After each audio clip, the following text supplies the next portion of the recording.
What's up, guys? Good morning. How's everybody doing? Cheers. Coffee with Shaggy. Hope you guys can hear me.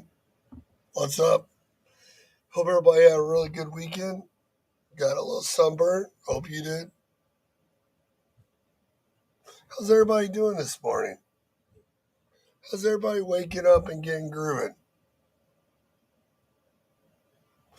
What's your guys' plan for today? Same old shit? Anything new? What do you got scheduled? How was everybody's weekend? How was your week last week?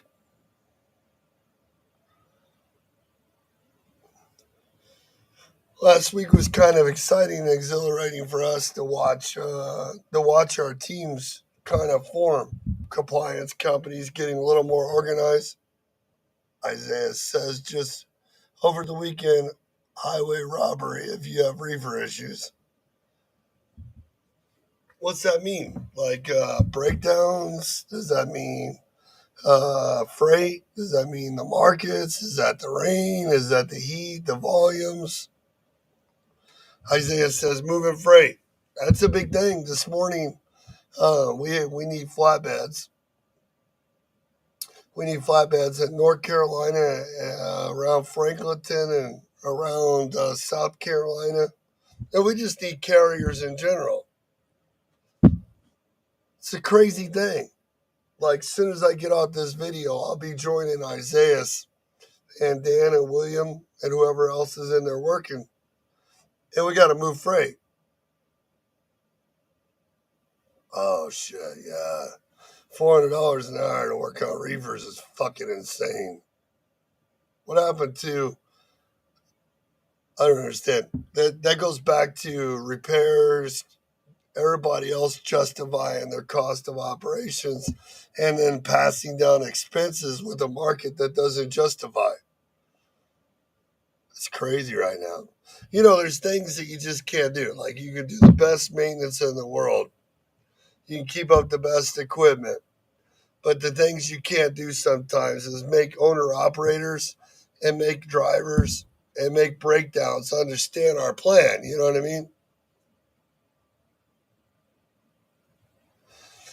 Matt, we had some container stuff coming out of the ports. We're working on stuff every day. We have dry van our flatbed freight coming out of Franklinton and Rock Hill, South Carolina.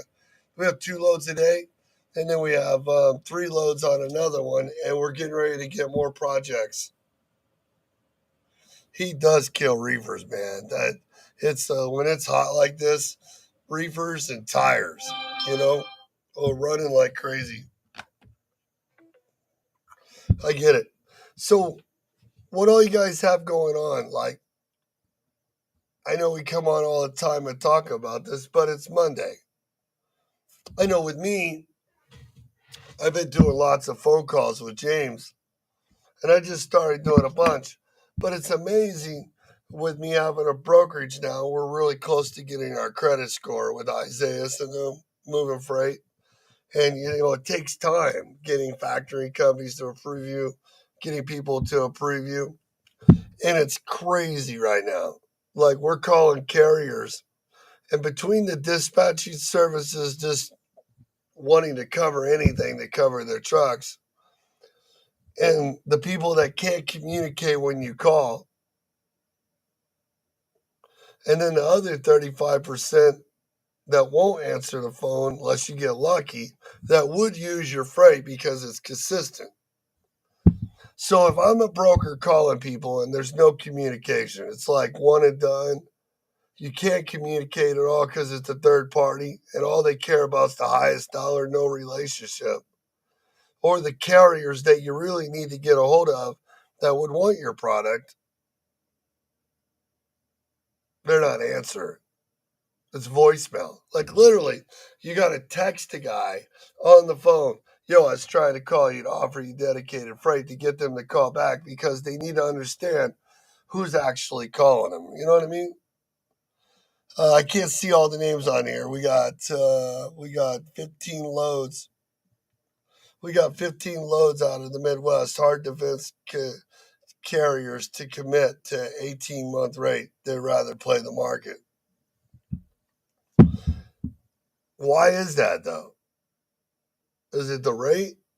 Is it the backhauls? Is that you're providing freight both ways? I mean, if you got 18, 15 loads a day, are you getting on the load boards to these guys and finding brokers with backhauls and tying it together? Or are you allowed to? Because the way I look at it, most people are so hard up right both ways.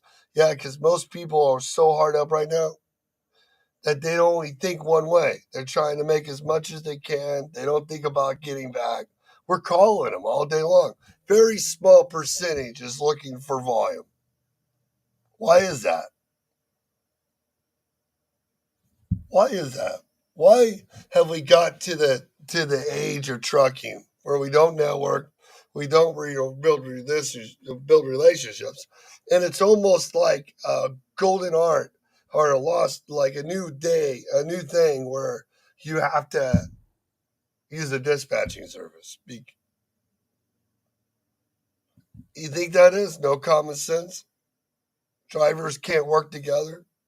The only time they could get along was when they're parked for units bitching on the load boards. Because, we're sitting here offering $3 plus mile flatbed freight, right? In volume to people. And when you look on the load board right now, the 15-day average, it's less than what we're offering. Number two, when we're calling people, they have no networking skills. Seriously, like, what do you need? All right. What's the commodity? What's the rate? Is that all you got in it? Do you have any more? No, we don't ask any of that stuff. Like I'm calling them. And you wonder why. I think about like it's crazy for me. I've flipped around on dispatching, I've flipped around on dispatching, I've flipped around on this, I flipped around on that. That was a huge discussion. Why Samir called me today and said, why do you keep bouncing back and forth between you like it, you don't, you like it, you don't, you like it, you don't? Well, I haven't really bounced back and forth on anything at all. I've stayed pretty consistent. The problem is I want people to do it themselves, right? Like I still totally believe people cannot build a business without doing it themselves. Like you have to be able to run your business. But I get it. There's always somebody without a plan that jumps in.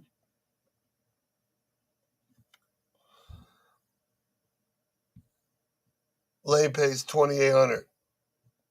We're offering 4,800. The problem, the problem isn't the lane or what you're offering. The problem is there's no communication. There's no networking.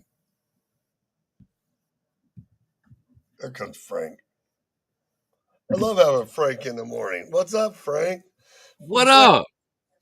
this is the dilemma today. Like, we're not going to tell people what we're doing no more, like what to do. I love the air. It's flying. You drink coffee in the morning, Frank? No, I don't drink coffee.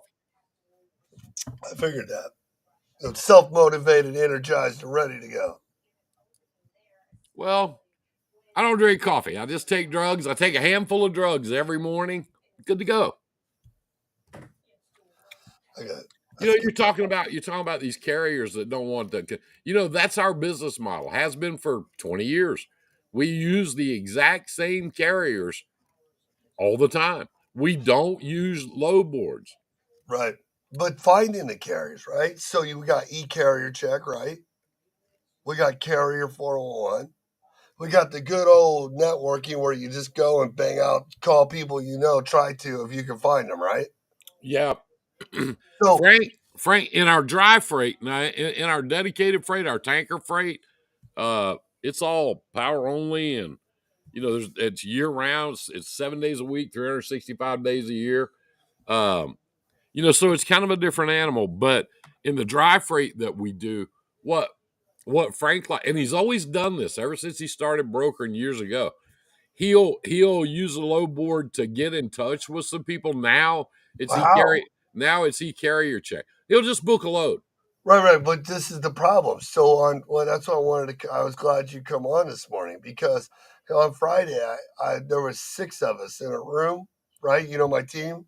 There Yeah, was Dan and Isaiah and William and James, Stephen and me, right? yeah, Like we're full blown, right? We're going on from Georgia to North Carolina. We're looking at the 7 day averages. Most rates are 700. We're paying 900 to 1,000, and these are 200 300 mile runs. And they could deliver same day. You could go and book back hauls. All these things. I'm looking on the posting board where you just said to go, right? Where yeah, people post their trucks to tell people what they actually want, right? yeah, There's what, seven? How many? We got 2 million plus trucking companies, yeah. More than that, but yeah, yeah, give or take, and 7 million plus power units still. yeah, And there's only 40 carriers posted on the board in a 300-mile radius of one city. yeah. So, okay, so I have you in a database, right, at your brokerage. Unless we communicate or Frank knows you're in there, you could have 3,000 people in a database, right, Frank? You can, yeah. But how many will you really use? 10.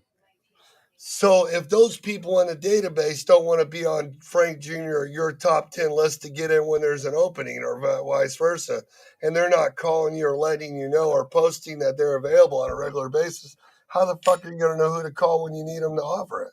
We just put them on a contract. But what I was getting ready to say, if we have dry freight, we have a couple of small dry freight customers like here in Tennessee and Kentucky. Frank will go, his girls will go on low board and book a load. Well, they qualify the carrier every time they do that. How often are you here? How many trucks do you have? Where are you based? Is this a good lane for you? Blah, blah, blah. And they put them on the call list and call back. And what he'll do is he'll develop a network of carriers for those loads that he gets. And that's what he does. Pretty soon he's not using the low board anymore. He's just calling those guys, or they're calling him. He's even got broker carriers uh, that have dropped trailers at his accounts. I mean, that's what he does. That's how he does it. Right, but I'm trying to figure out how he's doing it because I'm as That's smart. I've been doing it just like him, right? And I've been networking you. So when people don't communicate and they don't network because we're in this cave we're in, how do you find them? We just send out 10,000 emails to companies. 7% read them. I Call 100 actually, people. actually, I'm kind of surprised at that number. 7% seems high. I mean, I don't know. I don't know about you guys.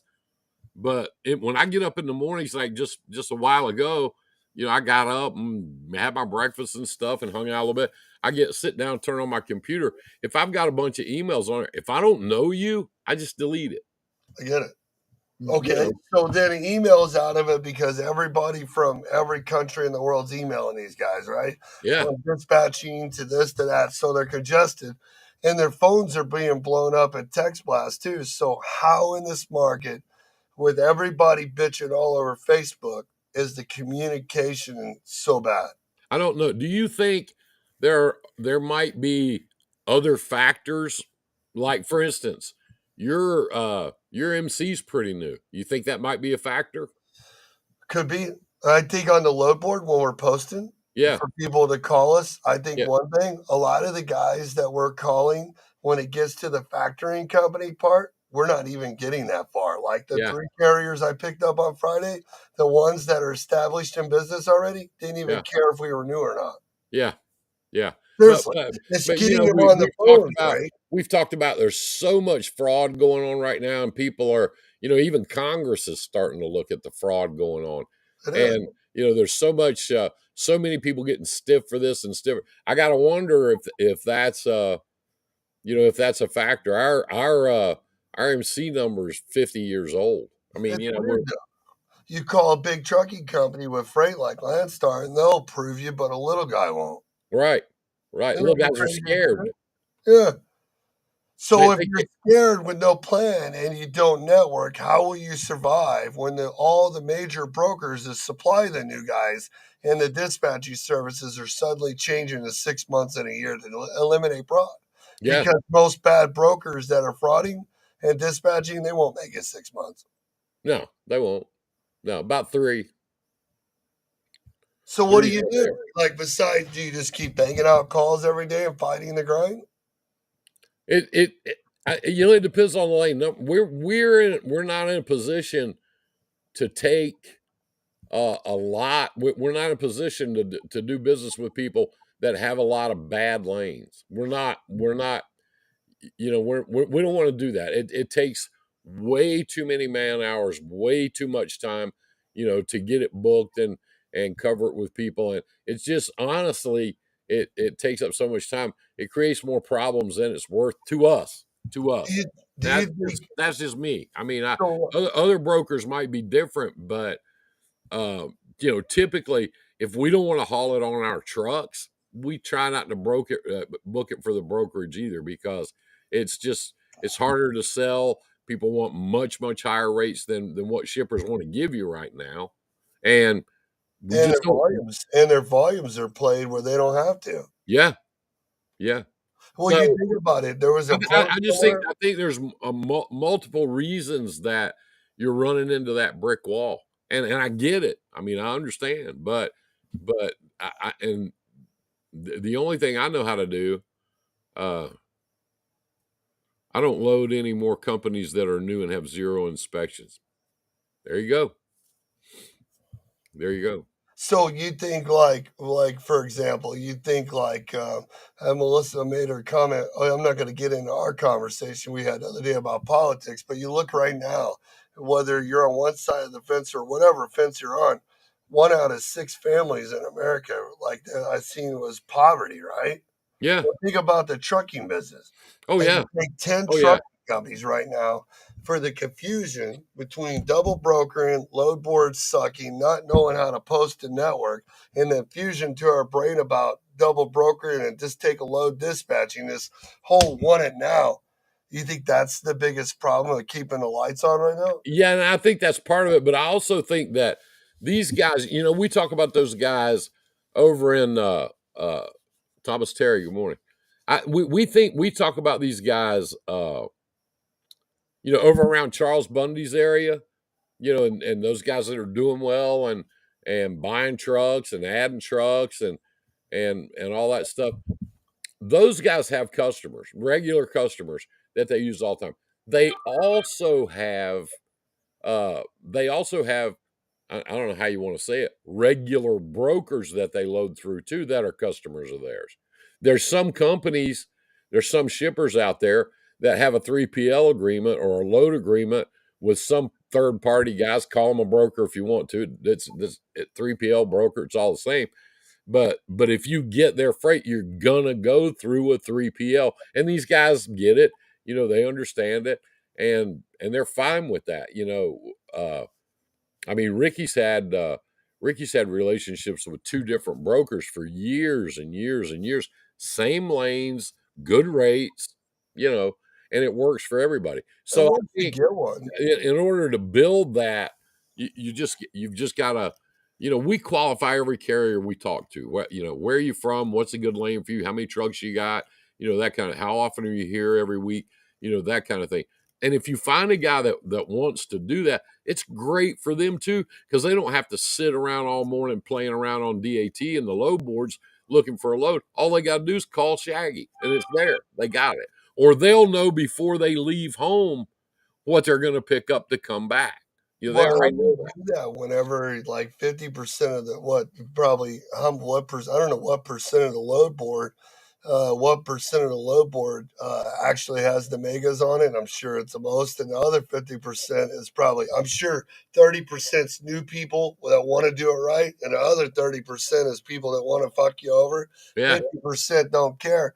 And when we're calling brokers, like I'm getting ready to start doing it for the dispatching again, and you're building up these lists, man, you literally, when I'm doing the cold calls now, like 9 of them I can't fucking understand, or they're stupid or just got hired into a weird fucking position with no truckinese, Yeah. right? And then 1 out of every 10 actually want to have a conversation. When you call up, they're like, "How you doing?" Crazy. My wife told me to stop turning on the news and drinking on a daily basis just to keep myself sane. You know what I mean? And Yeah. they laugh about it. You know what I mean? It's like when you do it, it's like, and then they're kind of shocked that you joked with them. Yeah. Yeah. I mean, I don't know. Ricky, I've been at the shop a lot lately, and I'm going up there now in about 20 minutes, but their phone rings all day, every day, with dispatch services wanting to dispatch their trucks. And I would just tell you, in Ricky's world, that's the most foreign thing. It makes him mad every time one of them calls. Then he But goes, if "Who do they're these not people doing think any they are? different Why than do they both. think I need them? Why do they think that? Why do they think I need them? I don't need them. I've been doing this for 35 years. I don't need anybody to dispatch my trucks. What a fucking idiot." And this is some man or woman sitting in their house, eating Doritos in their underwear, thinks they're a dispatch company. Yeah, it's They're like, no company at all. and it's funny too. And it's funny too because whenever like a guy called me the other day that I know you know him too, and he's like, he charges like 10% or 12%, and he's from India. And he says all he does is take MC numbers of 1 to 5 trucks, and he goes on the load boards and finds the best paying rate. And then they send them loads Yeah, that's what they've to been doing to their Ricky lately. text message. When Yeah, the guy says he wants the first one, they sign him up, and then they keep sending them more. yeah. And I'm like, you're a broker, but you just don't have the balls to get your own freight. Yeah, well, like he can't. It's not in the balls to get his own freight. He doesn't have the authority. And number one, number two, he doesn't have any money. He's got no skin in the game. No. He's not. He's not in business. It's not a business. Maybe 1 out of 6 phone calls is not a scam. Well, yeah, I mean, the worst one too is the one where Roger Pennington the other day said he got scammed by a guy on a double broker, and the dude was from some country that had so many carriers listed through his dispatching in a database that he had already set up that if Roger didn't take down his shit, he was going to file freight cards or reports on every one of his dispatching carriers until he screwed Roger over. yeah, yeah. How is that even fair? I, Fair doesn't seem to have much to do with it anymore. I No, it mean, doesn't. it's all everybody's out to make a buck here, make a buck there, and they don't care how they do it. And they don't care if it hurts you. There's no loyalty there. But what we're talking about, finding carriers to do your consistent lanes takes time, and that's got to be the focus. That's got to be what you're trying to do. There's one for you. It'll be right up your alley. How about the conversation lies analysts spew out about the trucking industry, how owner operators have been conditioned to take less because of this or that? We've been conditioned for years. I guess that depends on what you believe and what you don't. Number one, an analyst, a journalist, the way that works is pretty simple. Uh, like football. Uh, Football. If you cover a team like these guys here in Nashville, they got the Titans, right? Well, they have to write so many words per week. That's their job. When they get hired to work for the newspaper or the blog or go on the radio or whatever, they've got to fill up X amount of time per week. So what winds up happening is they either repeat the same shit over and over and over, or they make up shit, or they turn something into a big deal that's not a big deal at all. So these analysts, you come up with a lot of that. What you also find if you do a little looking, and I don't mean, turning on the TV or listening to other people, but if you do a little looking, most of these analysts don't agree with each other. They don't. That one of them will say, well, we got this much. We got 23% deadhead. And the next guy will come along and go, well, we're running 9% dead. And they've all got these methods and these formulas that they come up with all these numbers. And most of them are wrong anyway. In our world, mine and Shaggy's world, we've been telling people for years and years and years, come up with your deadhead number that's acceptable and stay there. Work to stay there. I The think key word there. the hardest part is one, building a local, dedicated, regional, Yeah. right? Yeah. And learning that you could build better products staying local and driving less, like Eddie. And then number two is stop worrying about what everybody else is doing. The first thing you find out when you pick up a new account, whatever that account is, like in our world, we stay with the pretty much the same stuff year round, year round. Been doing it for 23 years. TQL just screwed me on. They told my customers overpaying us $700, sent some shitty sheets. If you're doing business with TQL, you're a fucking idiot. End of story. He's talking about his customer. I don't care. And a lot of times, too, you got to think about it. Everybody makes a comment like that, right? So then you're like, well, what size trucking company are you? Are Yeah. you 3 trucks, 5 trucks, Yeah. 10 trucks? You know what I mean? Because the customer is a human being and they're making a business, they're making money. Yeah. And it's not always a TQL comes in and does stuff to everybody's customer, every one of them. They're on every customer's list. Well, not every customer, but damn near every one of them. So is C.H. Robinson. And so it comes down to service. Everybody gets mad. I've had more phone calls in the last year and a half, people that got customers in the first year and a half of the last 3 years, and they're mad. Well, how much volume do you really fucking take care of? Do you take care of your 3 loads and expect it to stay there forever, or do you take care of all 75? Do you do the good ones and the bad ones? The point that I was trying to make, though, Sorry, Frank. the point that I was trying to make is that when you take over a new customer, when you get a new customer, get your foot in the door and start doing business, the one thing you got to remember, the one thing you got to keep in the front of your mind is that before you got that new customer, before you took that lane over, before you started doing it, somebody was hauling it.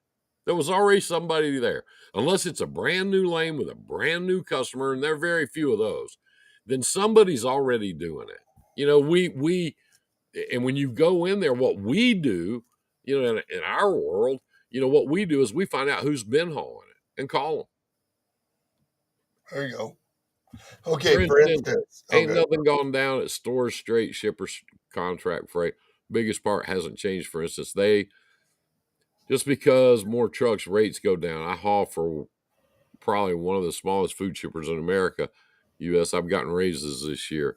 If they can, that's what's really going on with the mega shippers. I I, I don't understand that. Sorry. He's talking about. I think he's talking about servicing a smaller shipper because of his service. He's getting better raises because he stayed loyal and stayed consistent. Not every shipper's the same. It's pretty much is what he's saying. Yeah, I agree with that. I think it's great. What's going on with the mega guys is they are so big, they have so much volume. Their numbers fluctuate every minute. 1 minute they can handle it, 1 minute they can't. 1 minute they're laying off, 1 minute they're not. They've right? got, mega carriers have different rates and different lanes depending on what day of the week it is. For instance, JB Hunt's been doing it for years and years and years and years and years. Their freight coming off the East Coast on Fridays is about 20 to 30% cheaper than it is Monday through Thursday, just to get their trucks out of there and keep them running for the weekend. Then you say it's the same thing with the Friday rule in Georgia. It's like everything's better on Friday, unless you get caught. I don't do Boar's Head. Who's asking about? I don't do Boar's Head. A friend of mine does. I remember some Boar's Head out of North Carolina. I can't remember where we all. I don't do Boar's Head, but a friend of mine does. He does a lot of Boar's Head. It has been for years. We got Adam Stringer, yes, and Adam Stringer, yes, and direct liquor. Liquor is a big deal, man. Whiskey, yeah, that's big commodities. Takes a lot. Insurance is high, and it's a tight net community. Insurance is high. You got to have a liquor permit to haul it. You can't just go pick it up. But yeah, I mean, it's usually good, consistent business, especially around here where I am, because I'm kind of in the middle of all the distillers. We used to do it. We don't so much anymore. It's amazing how much comes across the border with that too. Yeah, like how much is involved with the Mexico and the United States on liquor. Yeah.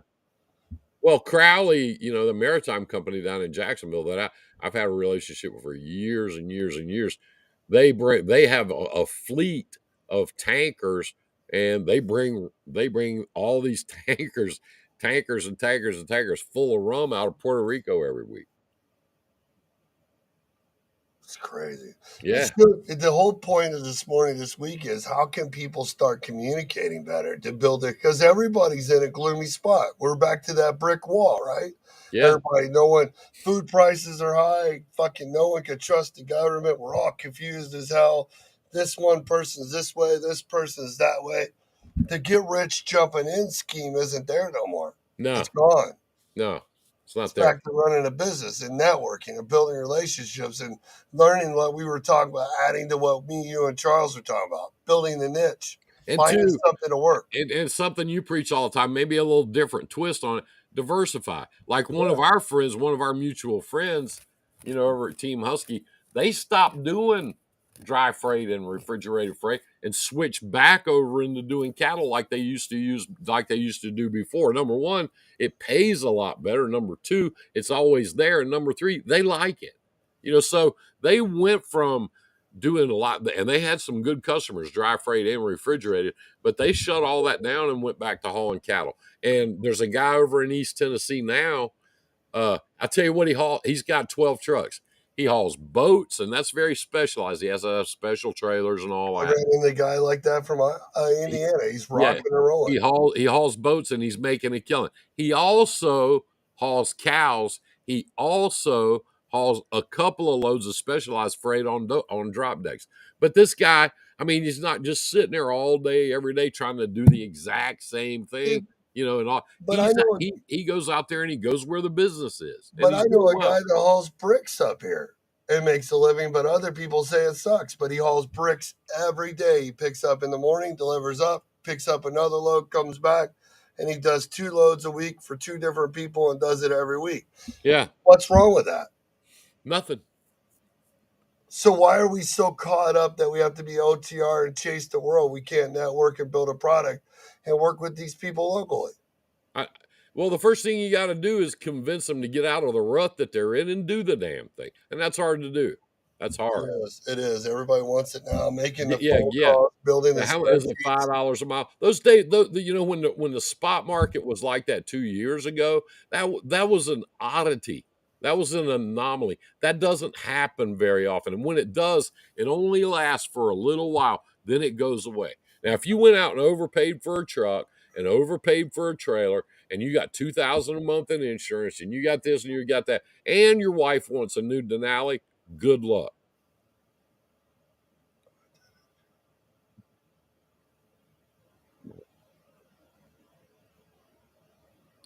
Did that stupid Bronx lane. I did a Bronx lane for several years and made a killing. We used to do the paper inserts back when they had newspapers from Chicago to Manhattan, Bronx, downtown. Melissa was doing the back because I sucked. Put it right in those old buildings downtown, man, Oh where you're yeah, backing it by a jackknife. She was a beast, man. I miss those R. days. R. Donnelly. Yeah, we used to haul all those inserts because they had to be there, so they paid fucking good, man. Yeah, they And then we, I haul. We had an R. Donnelly plant here. We have one up in Glasgow. They're both gone. They're closed. the one in Effingham too. Yeah. And then it was like we used to pick up the quad graphics and all that. Oh And yeah. dude, that was whenever I was like, I was dumb and stupid because we were picking up at JFK Airport these big wooden crates that would come in from Israel, and then we'd take these armor. It was like tons of armor. I'm like, really think the government could build the armor here? Because how is it cheaper to come from Israel in a bunch of pieces, put it in crates, then take the crates, put it on a truck, then take the truck to a military base in Alabama. Then they got to take all the pieces off. You'd think they could haul more ship more faster. There's, Fruit of the Loom. Fruit of the Loom grows most of their cotton here in the States and in Mexico, yeah, but they package it up and send it to Honduras, and they process it and turn it into T-shirts. Then they ship it from there to Panama and dye it put the different colors on. Then they put it back on the ship and ship it back to America and ship it all around the Walmart stores and shit. Isn't But that crazy? that cotton moves all over the world three It's times before it gets on the shelf. Yeah, it's amazing how the squares it goes from the field to a square to this place, and then it goes to the dunes to that place. Then it gets Yeah. shipped out. You know what I mean? And then the seeds got to be sent back. But the cotton haulers have made a living on those cycles. You know what I mean? Oh yeah. Just Yeah. like peanuts. Yeah. I got a peanut account. I have a peanut account. My sister-in-law does catering for a peanut company down in Georgia, Yeah, and she gave me my phone number and they called me, and I've moved a couple loads of peanuts. Well, peanuts and peanut butter. They make their own peanut butter. And I gotta tell you, they're seasonal and stuff. They pay really, really well. If I got a friend that puts a couple of trucks a week down there, we just load him right back with peanuts. He loves it. He dude, loves it's crazy. And then, like when you really understand how each field like they move the seasons around because one tree doesn't harvest every year and all that stuff. I it. Yeah, learned about all that. It's crazy. I And then know. how they're stretched off from Georgia all the way to Texas Oh yeah, in the South. Yeah, miss driving, less stress. You know, running your own business sometimes and jumping in a truck and being yourself with your own business sometimes. Man, I always wonder. I'm not built that way, but every day sometimes I think about just driving. driving's Being cool. mine. Being in a Uh, truck, Frank. You Hey, I know, gotta bounce because I gotta get up to the shop and do some work. But me too. I just come on for like 30 minutes. We'll see yeah, everybody it's tomorrow. great morning. How you doing? How's everybody doing? And I Getting hope coffee. everybody, yeah, no coffee for me. I got this vitamin water. Yeah, it's just amazing how many people are bitching, communicating, raising hell across social media world, all these platforms and stuff. But whenever you get down on the level like Frank Jr. and me and Isaiah and Dan, and you're actually doing the networking, the phone calls, we're all living in a cave because we're not communicating. We're No, not networking. We're no, not calling ahead. We're not being proactive. I see it. I'm doing it right now with the brokerage. yep, yep. Everybody's out for number one. Nobody's out for the group. And I tell Number you, number it's one like now. we were talking Now. about What politics. now? Nobody in Washington is helping you. They're not there to help you. They're not coming. They are the people in Washington are not the cavalry coming over the hill to save you. They're not Nothing. helping I've nobody. never seen Not either anything side. improved. Never seen anything improved by more regulation, more, and they sell it to you as a safety item. Pete Buttigieg said on TV the other night, "We will never, ever, ever miss an opportunity to make this business safer." And everything they've done for the last 3 years has made it more dangerous. Majorly dangerous. And it has taken more control from us. Yeah. Fed Oh the yeah. tech. Yeah. Yeah. And then people come up with these automated trucks. They go, well, maybe we need to go like that. Well, get one up to about 70 and turn off the GPS and see how that works for you. Yeah, let's try that. That'll be fun. All right, man. I gotta go. Happy Monday, everybody. Have a great week. Shaggy, call me later if you want to. I'll be at the shop. We'll be back tomorrow. I'll send you All the right. link again. You can join us. It's fun. Okay, cool. Peace. Peace out. Well, we're getting to that stage where it's about 38 minutes in, and we love having everybody here. You guys have questions, keep typing. We're going to be back tomorrow at 8 o'clock talking more about Wake Up in the Morning with Shaggy. Hopefully, Frank keeps coming in. I like having Frank there. We've been doing this for a really long time. I really appreciate you guys jumping on with us this morning, but I got work to do. I will see you tomorrow. If you guys need help with networking, building relationships, compliances, safety, insurance, equipment, and even help with dispatching some of your own trucks, I get it. I'm against it. I think everybody should do everything themselves. But the problem is we know you want it now, and we know you're not going to network or communicate. So me and Steven and James and Don will help you do it. I'm against it, but I'm going to help you do it because I can't see you guys not doing it. I can't see you guys not making money, and it breaks my heart when you guys go out of business. I'm not trying to get rich quick. I don't want to be a billionaire. I just want to build a team a brokerage, a compliance company, consulting, dispatching, and help people solve problems so they can stay in business. That's all I've ever wanted to do is help people. I'm not rich. I'm not a billionaire. I'm just a trucker that had a trucking company that did dispatching, that liked sharing a wealth of knowledge. And somehow I ended up here, still helping people. Oh, I've been on my own since I was like 14. My college education's not that great. You guys can see it in my typing. All I know is how to work. I sit there and think every day, what would I do if I didn't have trucking? My elbows hurt, my knees are bad. I'm almost 47. Back surgeries, just had a knee surgery.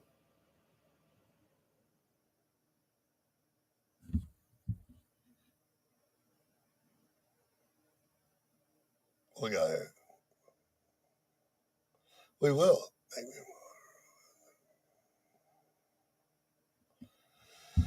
Um, I will make it. As soon as I get in there, I'll get you set up. I'm on my way. I can't. I'm keeping up with the questions. All right, guys, keep sharing the videos. Tell your friends. Our team is here for you, man. We've been here forever. The only thing different now is we're not outsourcing our products to other companies. We are the compliance. We are the dispatching. We are the brokerage. We are everything. The only piece we're missing is actually me opening my trucking authority back up, and we'll have it all. I mean, but the problem is we're so busy building other people's trucking companies. We have so many, and we're looking for owner operators for them. We're onboarding, and we're doing it at a level we can build a product that where we could take our time and do it.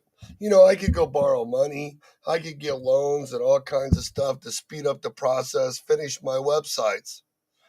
I just don't want to get in debt to the man or a bunch of other people anymore to make it happen faster. I want to build my product from within so I know the experience of what I'm teaching. I want to see the downs and ups, the fight, just like the old days. Man, we are looking for drivers, guys. We are looking for owner operators. We have clients that have consistent round trip freight. They have home on weekends. They have trailers. I mean, we have openings in every department. So we're looking for everything: compliance, clients. We have owner operators. We have a couple company spots. We got the dispatching going on. We got carriers growing. Our guys are communicating, and we're now working and helping them do it. I understand you can only wear so many hats. You only have so much help. It's gloomy and you don't know who to ask. Pick up the phone. Give us a call. We'll be here for you, our whole team, from the brokerage to the dispatching to the compliance to the consulting. I understand everybody's gloomy. We're all in the same boat of what product to buy next, what not to spend. How do we still enjoy the family without killing ourselves? You don't have to keep doing what you're doing. You don't have to keep staying with the company trucks. You can add owner operators. You can start authority without it. But who's going to do the work? No one's going to do it for you. You have to do marketing. You have to learn how the trucks are being ran. You have to know the product you're going to sell. Then you have to keep diversifying it. You have to have a team. Peace, guys. See you guys tomorrow morning with me and Frank. Later.